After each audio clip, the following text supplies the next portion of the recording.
안녕하십니까. 점검 세상 보기의 점검입니다. 지난 시간에 리플에 대해 알아봤죠. 리플은 사실 화폐라기보단 중간 매체에 가깝다는 사실도 알게 되었습니다.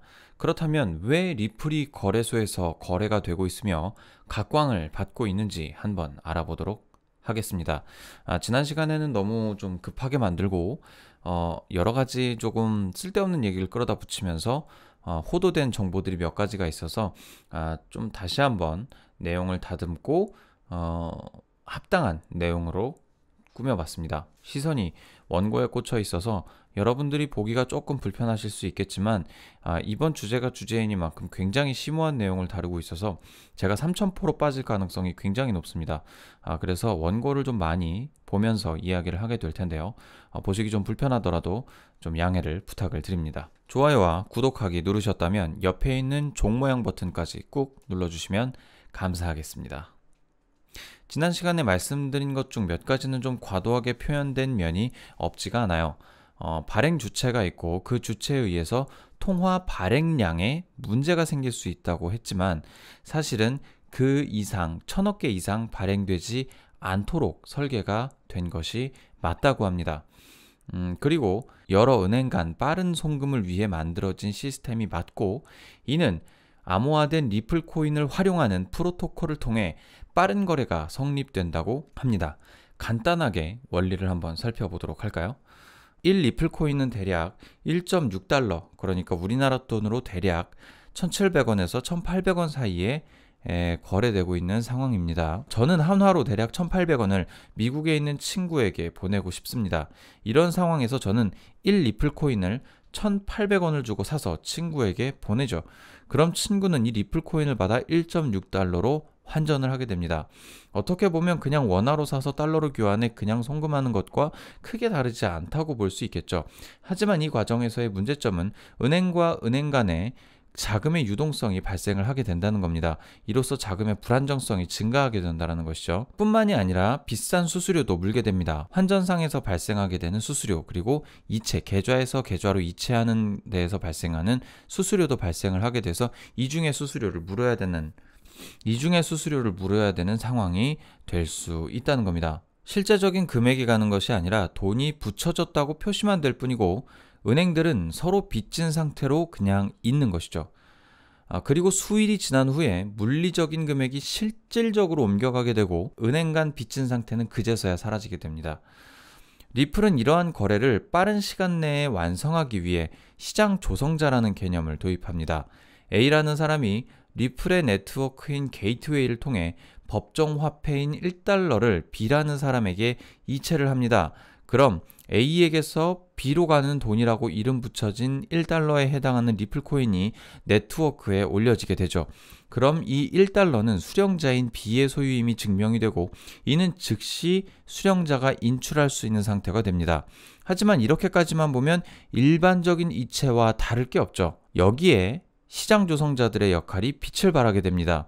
실제로는 A에게서 B에게 가는 것처럼 보이지만 눈에 보이지 않는 시장 조성자 A-1이 A에게서 리플을 달러로 교환하게 됩니다. 그럼 A2가 A1에게서 달러를 다시 리플로 교환을 하게 되죠. 이런 식으로 서로 간의 연쇄적인 반응으로 거래가 일어나게 되고 이러한 거래는 아주 빠른 시간 안에 해당 은행에도 자금이 이체가 되게 되는 결과로 나타나게 되는 겁니다. 단 8초 만에 지구 반대편으로 물리적으로나 수치적으로나 완벽한 이체가 이루어지게 되는 실험에 대한 영상도 있습니다.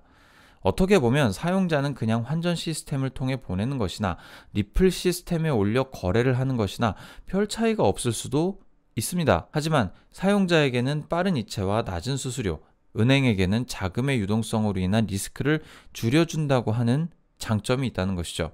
각국에서 전자화폐를 규제하는 정책을 많이들 내놓고는 있지만 사실상 이 리플은 현 금융업계에 존재하는 위험성을 줄이고 빠른 송금을 통해 금융권이 가지고 있는 문제를 해결하려고 만들어낸 시스템이라는 것이죠. 헌데 이 리플이 거래소를 통해 투기의 목적으로 변질되어 가고 있습니다. 이것이 맞는지 틀린 일인지 알 수는 없죠. 그냥 리플 게이트웨이에 돌아다니는 1000억 개의 리플 코인이 그냥 리플 게이트웨이에 돌아다니는 1000억 개의 리플 코인에 자기 이름 붙여놓고 개인의 소유권을 주장하며 일종의 재화로 거래하고 있는 상황이라는 것인데, 이것이 생각보다 그렇게 안전하지는 않은 것으로 보이네요. 사실상 제3의 화폐가 되기를 기대하면서 이 시스템을 개발을 했고, 앞서 말한 것처럼 탈근본위제가 되며 유동성이 커진 전 세계 금융시장을 안정화시키는 동시에 즉각적인 이체를 통해 모든 법정화폐를 거래함에 있어 어떠한 문제도 발생시키지 않겠다는 포부를 가지고 시작했겠지만, 여러 가지 단점이 여전히 산재하는 그런 시스템이라는 겁니다. 이에 따라 어떤 투자 목적의 그 재화로서도 약간의 문제가 보여지고 있죠. 어떤 문제인지 하나둘씩 살펴보도록 하겠습니다. 첫 번째는 이 리플 코인 시스템 자체가 오픈 소스라는 점입니다. 블록체인 기술이라고 하는 것은 고도화된 암호화 시스템으로서 서로가 서로의 어떤 그런 거래 내역, 거래 장부를 증명해 줌으로 인해서 어떤 제3자의 어떤 증명해주는 그런 과정 자체가 필요하지 않은 좀 혁신적인 시스템이었어요. 근데 이 시스템 자체는 오픈소스를 가지고 있고, 이 소스 코드에 대한 수정 권한을 일부 관리자들이 가지고 있는 상태입니다. 그렇게 되면 이러한 오픈소스 코드인데다가 수정 권한을 갖고 있는 이 사람들의 어떤 그런 패턴, 기타 등등의 것들을 분석을 하게 되면 해킹에 상대적으로 취약해질 수 있다는 점이 문제가 되고 있죠. 두 번째는 수수료로 인해서 확장성이 저해될 가능성이 있다고 합니다. 만일 많은 업체와 유저가 이 시스템을 이용하게 되면 네트워크를 당연히 확장을 해야 되겠죠. 마찬가지로 빠른 속도와 유용한 어떤 그 주고받는 시스템을 안정적으로 활용을 하려면 이 시스템을 확장을 해야 하는데, 이렇게 확장을 함에 따라서 리플의 가격이 상향이 되고 XRP, 그러니까 리플 코인으로만 수수료를 내야 하는 시스템상 수수료의 가격이 함께 증가할 수가 있다라는 것이죠. 초기에는 정말 미미할 정도로 수수료가 저렴했지만 비트코인만큼 가격이 뛰게 되면 이 수수료 역시 무시할 수 있는 수준이 아니라는 겁니다. 현재 수수료는 0.00001 리플 코인으로 책정되어 있습니다. 만일 1 리플 코인이 1천만 원이 될 경우 수수료는 100원이 되겠죠.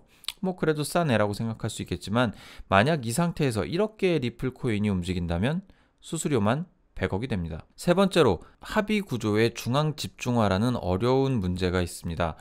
이것이 무슨 얘기냐면 거래 내역을 중앙에서 관리하고 컨트롤할 수가 있다라는 말이죠. 이체 확인 여부를 리플의 개발사인 리플랩스가 건드릴 수도 있고 외부에 공개도 가능한 상황이라는 겁니다. 블록체인 기술의 최대 장점은 이체 기록이 남지 않는다는 것이고, 익명으로 서로 주고받기가 굉장히 용이하다는 것인데, 이러한 거래 내역이 시스템 관리자를 통해 누군가에게 공개될 수 있다는 점은 상당히 위험한 부분이라고 할 수 있죠. 이게 어떤 경우와 비슷하냐면, 문제가 있다고 해서 압수수색 영장도 없이 카카오톡한테 대화 내용을 알려줘라고 얘기했을 때 카카오톡에 응 알았어 하고 열어줄게 라고 하는 것과 동일한 문제점이 발생할 수 있다는 점입니다. 실제로 리플을 만든 주체인 리플랩스는 2015년도에 관련 법을 위반해서 70만 달러의 벌금을 물게 되었다고 합니다. 이를 통해 자금 세탁 방지, 사기 이체 감지 기능, 제재 검사 기능, 규제 리포팅 기능 등을 할 수 있도록 시스템을 개선을 했고 개발 과정을 거쳤다고 하네요.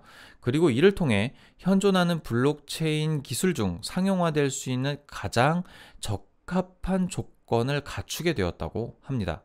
일본에서는 현물 거래에 이 리플 시스템을 도입하여 각 은행들에 적용할 예정이라는 이야기도 돌고 있네요.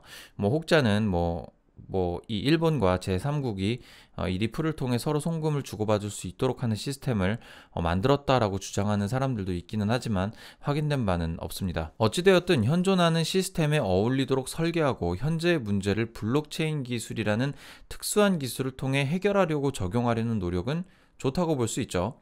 하지만 1천억 개의 코인 중 채 500억 개의 코인도 안 되는 물량이 시중에 풀려 있고, 그러니까 전체 물량 중 50%만 풀려 있다는 얘기예요. 절반 이상의 코인이 주체자들에게 귀속되어 있는 이 상황에서 리플 코인의 가격은 널뛰고 있고 워렌 버핏이나 법무부에서는 비트코인을 위시한 수많은 전자화폐를 마치 불법 투기의 산물인 양 이야기를 하고 있습니다. 이에 따라 손해보는 사람들이 양산되고 있는 상황이기도 하죠. 아무리 시스템이 좋다고 해도 사회의 암적인 존재로 작용하며 누군가는 손쉽게 이익을 보고 누군가는 너무도 가볍게 가진 돈을 잃게 된다면 그것도 가히 좋은 현상은 아닌 것으로 보여집니다. 가상화폐는 말 그대로 가상에 존재하는 화폐입니다. 능력이 있어 이것을 이용해 돈을 번다면 그것도 뭐 나름대로 가치 있는 일일 수 있겠지만 한계치가 분명하고 단순한 숫자 노름에서 끝날 공산이 큰 이 전자화폐에 인생을 거는 일은 그렇게 바람직해 보이지는 않습니다. 이것에 손을 대 손해를 보고 이익을 보는 것은 단지 피상적인 현상일 뿐입니다. 겉으로 드러나는 굉장히 얄팍한 현상이라는 거예요. 이런 소식들이 사회에 전파되어 많은 사람들이 상대적 박탈감을 느끼고 삶의 의욕을 잃는다면 이것의 존재 가치는 진심으로 무의미해질 것입니다. 실제로 법무부에서 비트코인 거래소를 폐쇄한다는 소식이 화제가 되었던 오늘, 경제가 잘 돌아가는지 잘 돌아가지 않는지를 판단하는 코스피 지수는 대단히 하락세였습니다. 가상화폐 없어진다고 삶의 의욕까지 없애지는 않기를 바래 봅니다. 본 영상은 한승환님의 블로그에 그린 리플이란 무엇인가라는 글을 참조했습니다. 본 영상에서 여러 각도로 해석한 비유들은 저의 재해석임을 밝힙니다. 그리고 일부 기사도 확인을 해봤습니다. 네, 여기까지 점검이었습니다.